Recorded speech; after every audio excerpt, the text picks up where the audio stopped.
Well, happy Easter. This is Pastor Jay, lead pastor of Parkview, Naz, and I'd like to share a devotional thought with you. But first, let me invite you once again to our Easter services this morning at 10:30 a.m.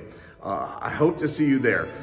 Bring the kids. There will be an Easter egg hunt for those who are in attendance, and that'll be right after our service this morning. Now, I realize that some of you may just now be hearing this. Sorry we missed you, but don't miss this coming weekend where we host revival services beginning on Friday, April the 10th. And those will run Friday, Saturday, and Sunday. On Friday and Saturday, the services will be at 6 p.m. On Sunday morning, it'll be at 10:30 a.m. I'll save a seat for you. And now, let's get to that devotional.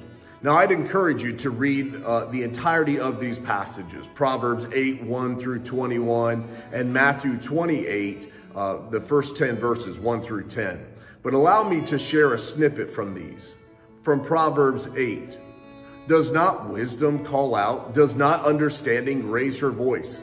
At the highest point along the way, where the paths meet, she takes her stand. Beside the gate leading into the city, at the entrance, she cries aloud, "To you, O people, I call out." And then picking up in verse 19, still of Proverbs 8, my fruit, wisdom says, is better than fine gold. What I yield surpasses choice silver. I walk in the way of righteousness along the paths of justice, bestowing a rich inheritance on those who love me and making their treasuries full. And from the Gospel of Matthew, after the Sabbath at dawn on the first day of the week, Mary Magdalene and the other Mary went to look at the tomb. There was a violent earthquake, for an angel of the Lord came down from heaven and, going to the tomb, rolled back the stone and sat on it. His appearance was like lightning, and his clothes were white as snow. The guards were so afraid of him that they shook and became like dead men. The angel said to the women, "Do not be afraid, for I know that you are looking for Jesus, who was crucified. He is not here. He has risen, just as he said. Come and see the place where he lay. Then go quickly and tell his disciples he has risen from the dead and is going ahead of you into Galilee. There you will see him. Now I have told you." So the women hurried away from the tomb, afraid yet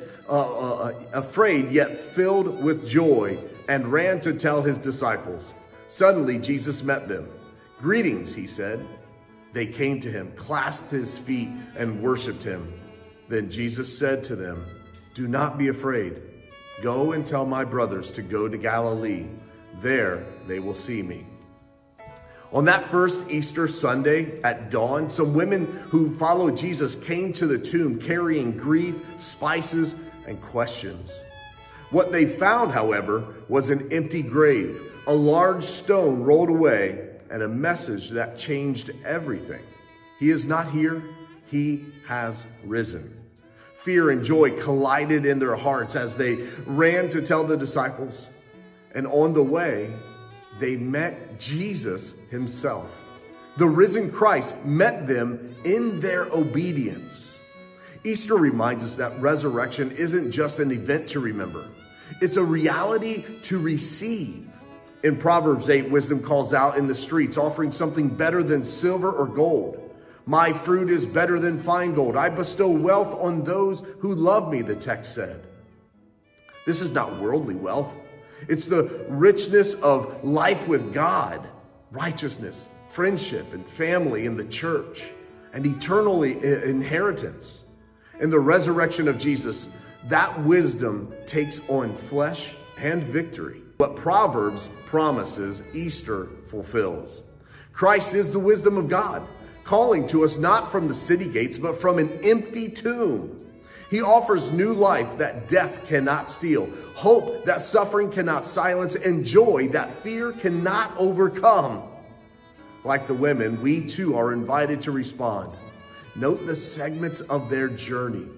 They came seeking. They listened in faith, and they ran in obedience. And in that response, they encountered the living Jesus. Today, the same call goes out. Do not be afraid. Come and see. Go and tell. The risen Christ still meets those who trust him. Will you receive the life he offers?